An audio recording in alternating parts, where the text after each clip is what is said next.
You're listening to Zap Night's Zap Chats, a monthly video game discussion.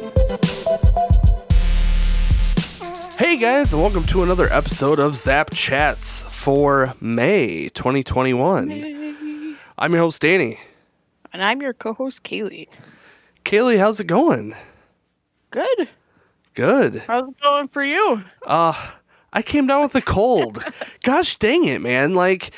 I've been playing Pokemon Snap. It's been going pretty good.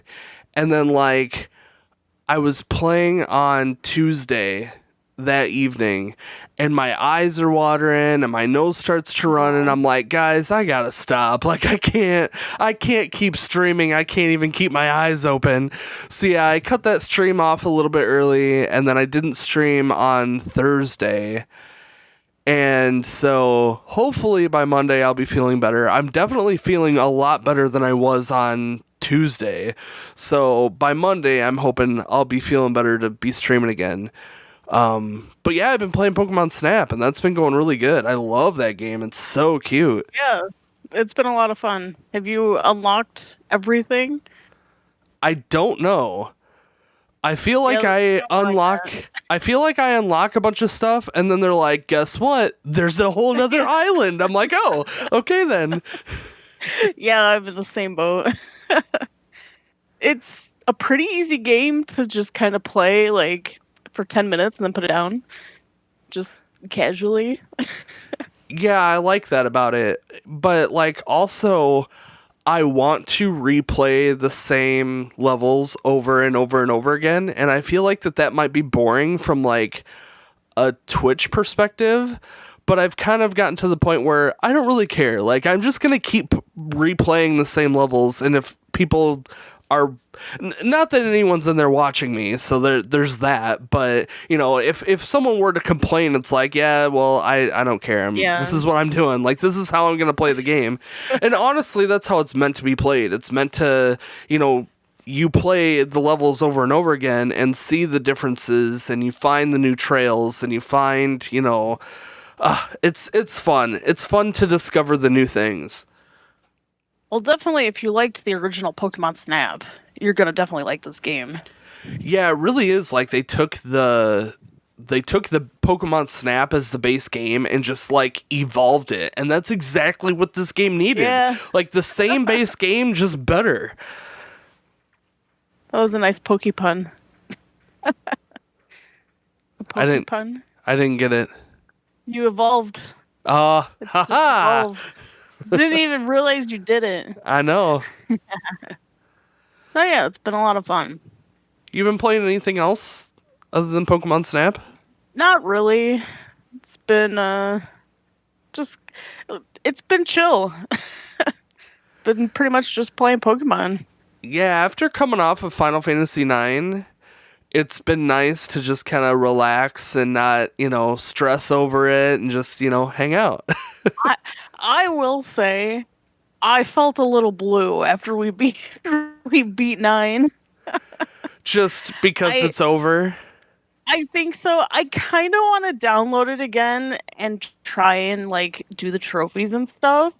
I think it'll help a little bit. I don't know. We'll see. I really want to though. I mean, now that it's done, you can kind of do that kind of stuff on the side. You have your finished save files, so it's you can go back and do a few things, but I don't know what the trophies are like. I don't know exactly. I know you've got to achieve certain things, and I want to eventually do the 12-hour challenge to beat the game in 12 hours so you can get the ultimate weapon for Steiner. I don't know. That sounds really difficult.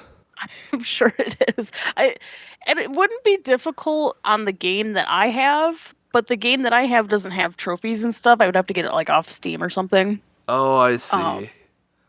But I don't know.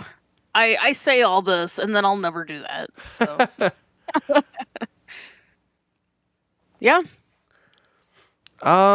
So something else that I've been doing. So I picked up this device called the Shadowcast, and it's amazing.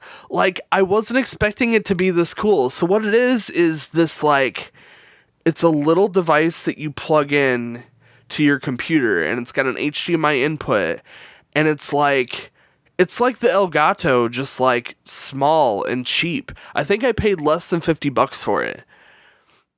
And like, it just works. Like, you plug it in and you can play your game on your computer monitor, or you can stream it. Actually, that's what I've been streaming Pokemon Snap with, was this Shadowcast, because the Shadowcast has better audio. I can turn it up a little bit higher. I mean, there are some aspects of it. It lags just a little bit sometimes, but for the most part, I don't notice any difference than playing on my TV. Like, it's really cool. It's one of those things, like, if someone's looking for a cheap streaming device, this is perfect. This is perfect. I thought about doing, like, a video on it, but I, like, fumbled through making the video, so I either need to remake the video or just, like, give up. But, like, it's so cool that I want to tell people about it. I'm not, like, sponsored by them in any way. It's just, it's a cool device, and it's cheap. No, yeah. Like, you can't beat that. Interesting. Another so thing, anything that's HDMI. Oh, The only problem that I've had with it is I was connecting it up to my RetroTink, which is like this converter from component and composite NS video to HDMI. And the audio was really weird. So I wasn't able to use that, but pretty much anything else that has HDMI, like, you could just plug it in. What it's designed to do is it's designed to plug in and play games on your computer. Not necessarily to stream, though streaming is an added benefit, but, like, it's designed to transform your computer into your TV. And because of this, it, like, doesn't use the same protection that, like, that Elgato uses. So stuff like on the PS5 that normally would turn off recording, and then it would block recording through Elgato, it, like, just allows it. So, like, I can play Blu-ray movies on my PS3 or PS4, and it'll just stream it through the Shadowcast. It's really crazy. Oh. It's like the Shadowcast from the device's perspective is just a TV. So you've just been using it to stream then? I was using it to stream earlier, but for me, the cool thing about it is having multiple devices.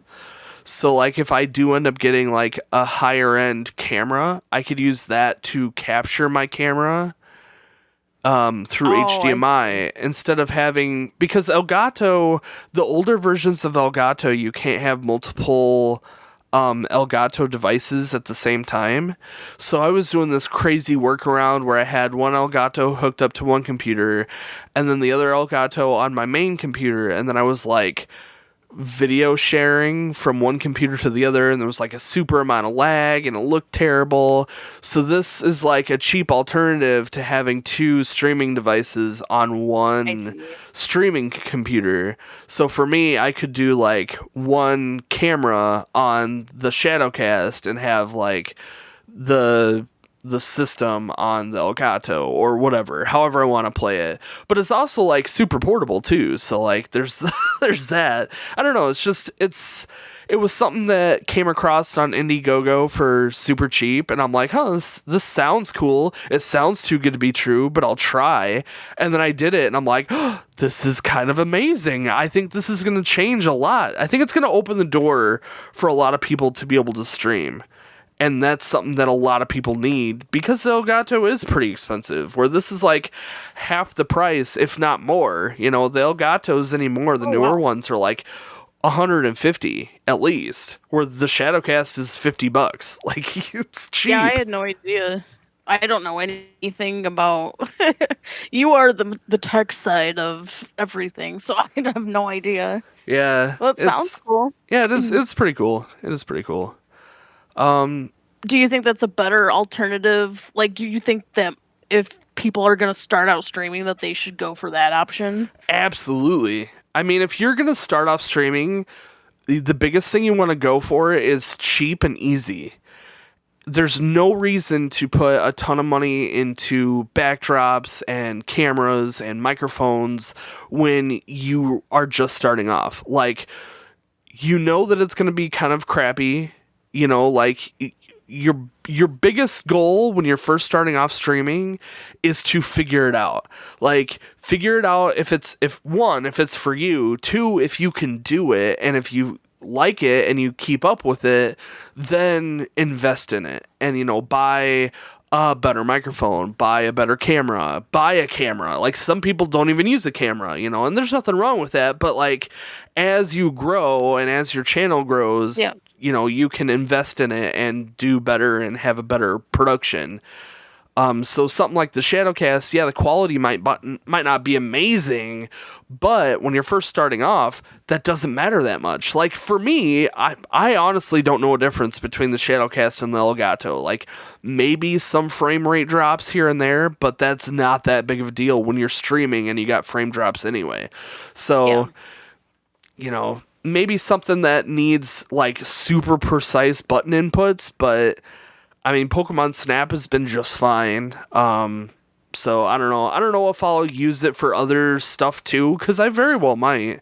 So we'll see how it holds up and we'll see how it does. But I don't know if you guys are interested and want to see a video on it. I might make one if I get, even like one comment. I might be like, well, if anyone's interested, I would do it.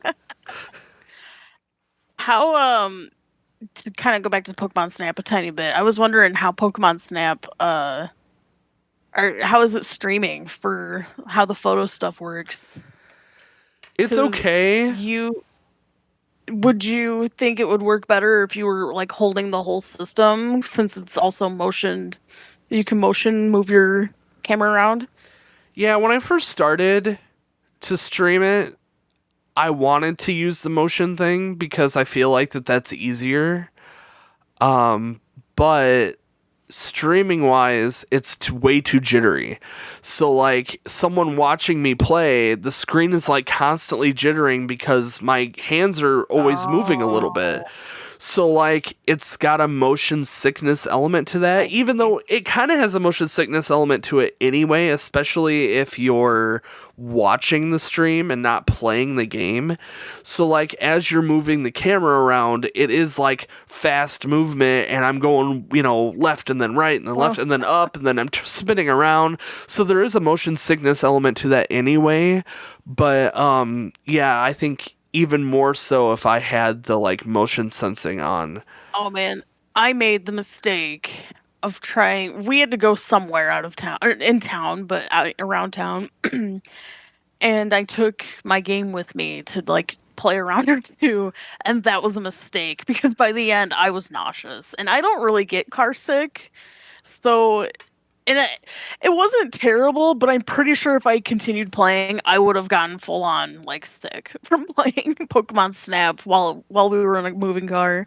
Yeah, I can see that for sure. Yeah, no, I like the motion controls, but to be honest, I don't use it a whole lot. I kind of thought that it would be like Legend of Zelda, where you use the controller to like zoom in and to get the rough idea of what you want to take a picture of, and then use the motion controls to kind of fine tune that and then take the picture.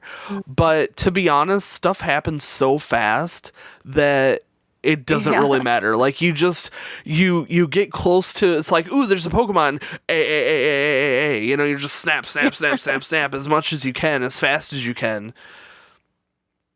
Have you gotten any like perfect shots? Anything that you're proud of yet?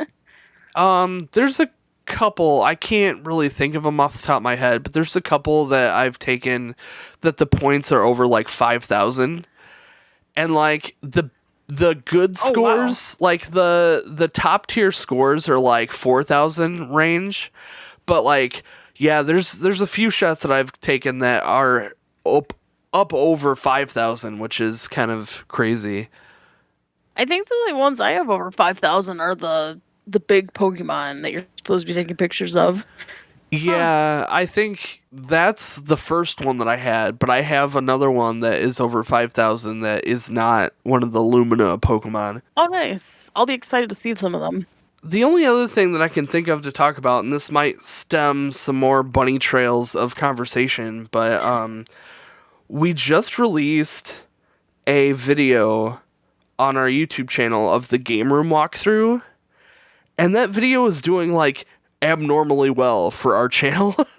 Like normally videos on our channel are like 10, 15 views. If it does really well, I might get like 20 to 50 views. This one is up over 1,000, and it's only been live for like 2 weeks. So like it's doing better than our highest performing video on the entire channel for the entire lifetime. So I don't know if just a lot of people are enjoying the game room walkthrough, but I it's awesome.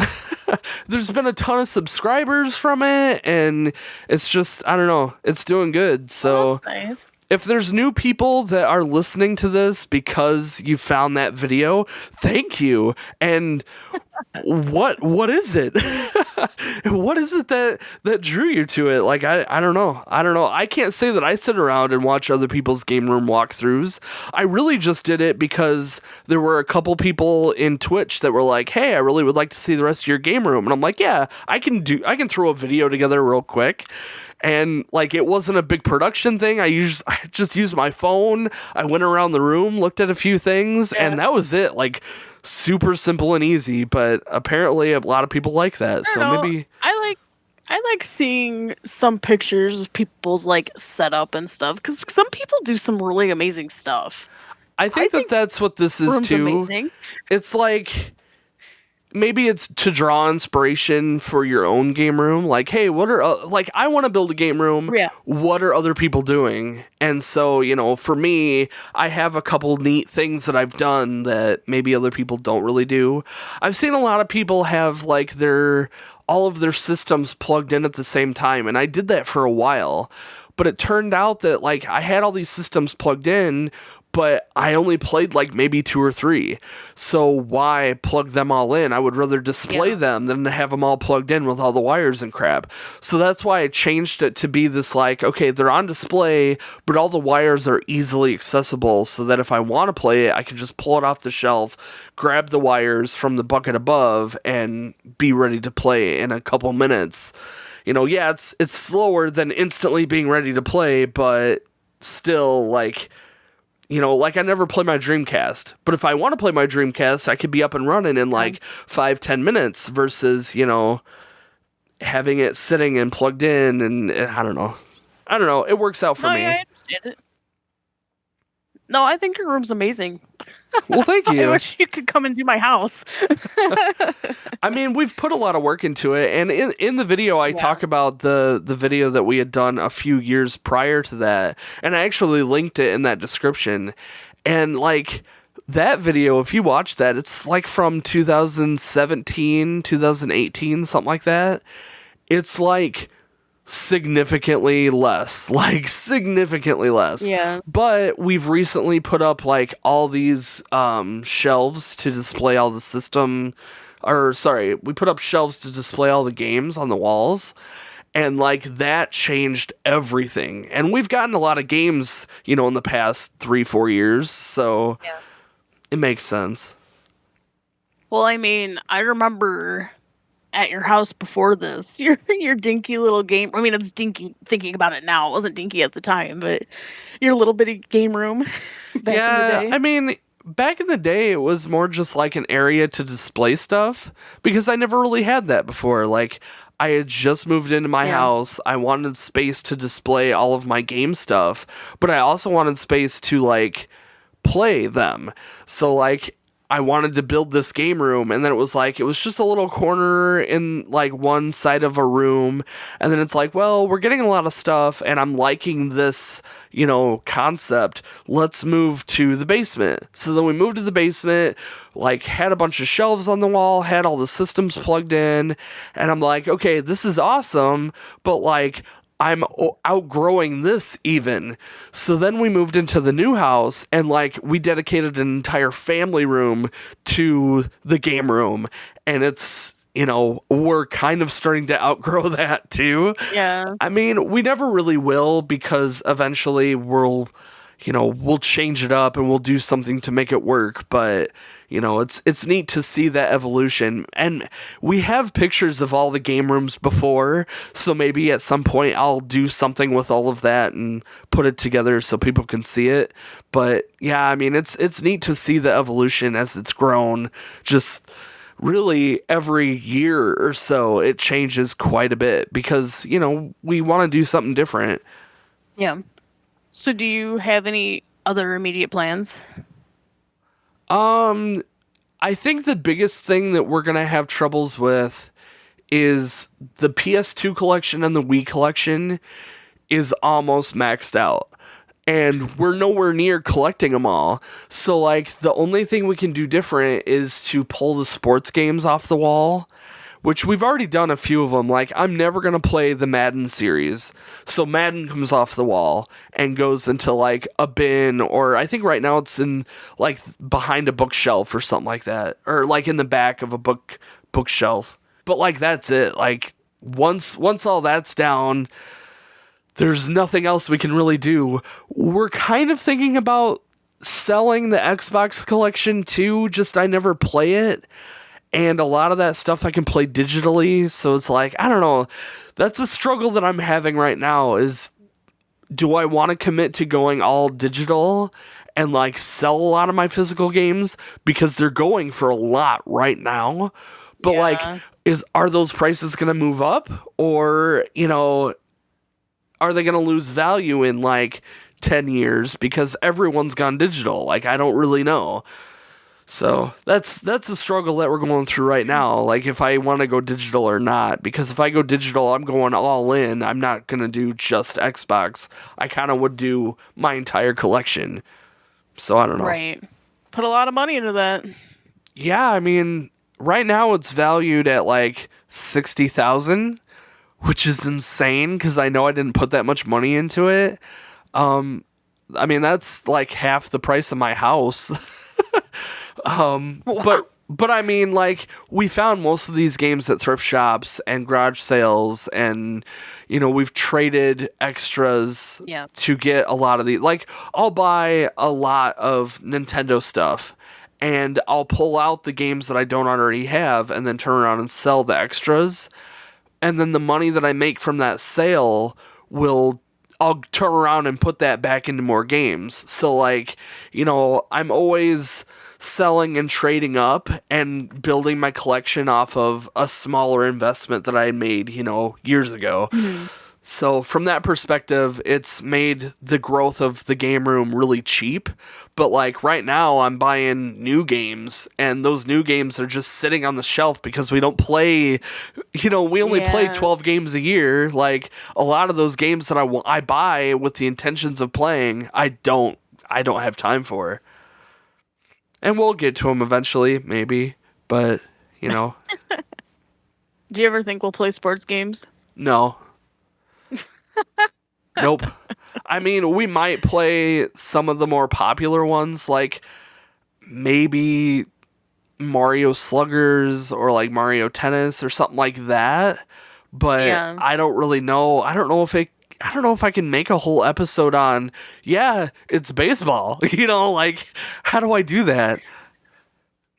It could be a new series titled Zap Night Fails. Playing Watch Madden. us struggle. Like, to be honest, I don't even know how to play football. So, like, if I were to try playing Madden or something stupid, I'd be, like, completely lost. Because I don't even know the rules of the game. Honestly, that was, like, my entire high school period of PE. Every time. Today we're going to be playing, badminton. It's like, what? What is that? Backgammon? I can do that. Oh, that's fine with me. I hate sports. Yep. So, well, I mean, to be fair, will we ever play Call of Duty? Well, Didn't Seth and Evan already cover that? I think they did a couple, maybe. I don't know. They were supposed to be Did that doing for Call us. of Duty stuff, and then they decided to do Kingdom Hearts and stuff instead. Well, I think I'm gonna wrap it up here. I'm starting to lose my voice a little bit.